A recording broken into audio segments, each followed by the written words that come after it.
Grabe itong si Home Credit, hindi mapakiusapan. Hindi na kasi namin nabayaran yung hulugang iPhone. Ayun, dumating kahapon, nakatrap at sa pilitang hinatak gamit namin. May court order pala sila. So okay, bago natin simulan itong ating tatalakayin na hinatak daw yung gamit ng isang borrower na may utang doon sa iPhone, no? Sa Home Credit. Ay maglalambing po muna ako sa inyo na pakisuportahan po ang aking mga social media account, ang Facebook, TikTok at ang aking YouTube channel. At kung nakatulong sa inyo ang video ito, malaking tulong po ang inyong pag-like, malaking tulong po ang pag-share, at para updated po kayo sa mga usaping online lending apps, ay pakihit lang po yung notification bell. Disclaimer, hindi po ako nanghihikayat na mangutang kayo dito sa mga online loan apps. Ako po ay nagbibigay lamang po ng mga payo, gabay at patnubay sa kung paano nyo haharapin yung mga suliranin about sa paglabag dito sa unfair debt collection practices na sinasagawa ng mga online lending apps. At nagbibigay lang din po ako ng mga informasyon sa kung ano yung mga naranasan ko na may share ko sa inyo para magkaroon naman po kayo ng tamang expectations dito sa mga paniningil ng mga online apps. Okay? At hindi rin po ako nanghihikayat o nangungonsinting huwag magbayad ng utang. Okay? So, yun nga, sabi sa post na ito sa isang Facebook page group. Grabe daw ito sa Home Credit. Ay, ano lang ha, disclaimer lang ulit. Hindi po natin sinisiraan si Home Credit dito. Pinost lang po yan sa Facebook page. Ngayon, lilinawin ko lang, kung may mga ganito kayong senaryo na pinupuntahan kayo sa bahay at sinahatakan kayo ng gamit na walang tamang proseso, lilinawin ko kahit anong lending companies, financing companies, o kahit bank, as long as hindi nila ginawa yung due process, yung mga tamang proseso na kukuha ng gamit ng basta-basta, maling proseso po yan, illegal po yan. Tandaan niyo ha. Ito, ano lang natin to, kumbaga parang itatakel lang yung nangyari. Kasi hindi raw niya nahulugan. Ito, ulitin ko lang ulit ha. Ito maaaring pananakot o intimidating tactics lamang po ng mga collection agent. Sabihin natin si Home Credit o kahit anong online lending app platform, bawal po yung ganitong ginagawa mga pag-post. Siyempre, alam nyo na kung bakit. Unjust fixation po yan. Viral na viral po yan ngayon sa social media, di ba? Sa Facebook, sa TikTok, sa YouTube, yung mga kasong unjust fixation. Siyempre, dahil doon sa viral na dinampot dahil sa kasong unjust fixation, okay? Pero intimidating tactics po kasi yan. Parang tang iinis, nananakot, nagbabata, nakakairita, di ba? So, yun, hindi raw niya nabayaran yung iPhone. Ulitin ko, intimidating tactics lamang po ito ng mga collector agent na nagpo-post sa social media. Kaya hindi raw nabayaran yung iPhone. Ngayon, bigla daw dumating yung isang collector agent na nakatrack pa. Bah, matindi na, nakatrack. Pero mo, ilang gamit ba yung kailangan para mabayaran yung iPhone? Sa bagay, mahal talaga ang iPhone.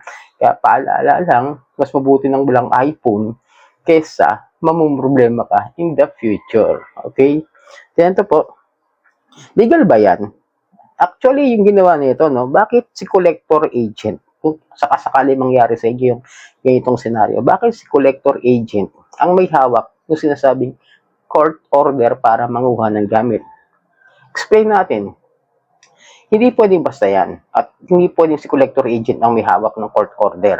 Inawin lang natin na even though na hindi pa ako nakaranas na magkaroon ng kasong small claims, ito lang kasi nililinaw lang kasi nga doon sa mga government agencies na may mga attorney na pupuntahan natin, hindi explain din naman nila kung ano yung proseso ng mga yan. As long as hindi ginawa yung tamang proseso, hindi umaki sa korte, tandaan ninyo, hindi pwedeng isa lang yung makakakuha ng ganyang court order. Ngayon, maliban na lamang kung sa small claims ay hindi dumating yung nirereklamo o yung kinasuhan. Kasi automatic default, panalo, yun mag-file ng kaso. Yan po, mahalaga po yan. Kailangan, kung sakaling makareceive talaga kayo ng totoong subpina o summon, o yung summon talaga, as in yung summon na pinatawag kayo dahil may kailangan kayo liwanagin doon sa korte, doon sa small claims, puntahan niyo po yan. Yung totoo hindi yung mga email lang, hindi yung text message lang sa inyo. Pag walang summon na galing sa mismong korte ng municipal o metropolitan, huwag kayo maniwala. Pero kung totoong summon na may papel na pinapapunta kayo, pumunta po kayo para magkadinawagan. Ngayon ito kasi, yung intimidating tactics niya, si collector agent daw may hawak. Hindi po pwedeng si collector agent may hawak niyan. Kailangan may sheriff na hahawak yan at yung sheriff ang kukuha ng gamit dahil yung sheriff po ang tawag doon, magko-compute kung magkano ba talaga yung halaga niyan na makukuha nila sa gamit ninyo tapos ibebenta nila yan. At kung magkano yung utang mo, yun na ipagbentahan, yun ang ibibigay doon sa inutangan. Okay? Ganun yun. Kunwari, si iPhone, 150,000 pa utang mo.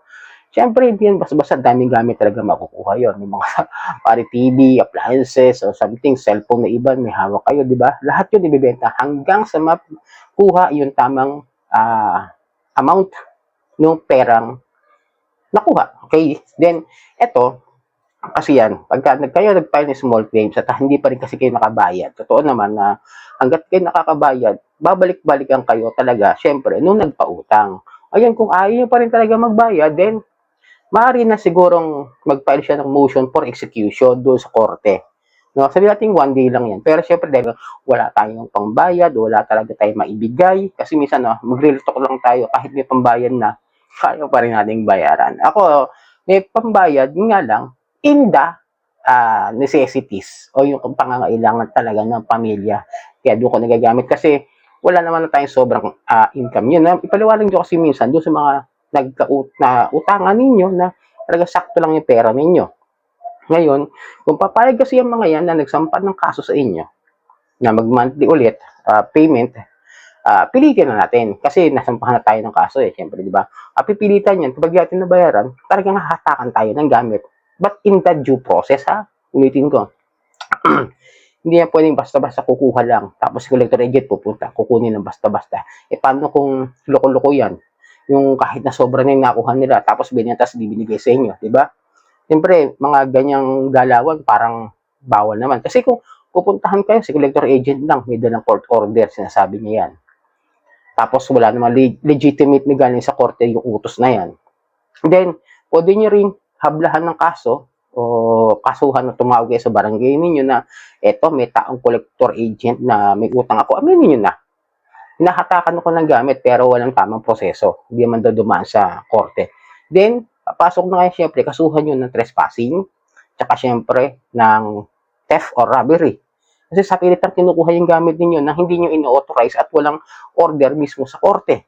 Diba? Kung nagpapanggap pa si collector agent na sheriff, di ma-identity theft, falsification of documents.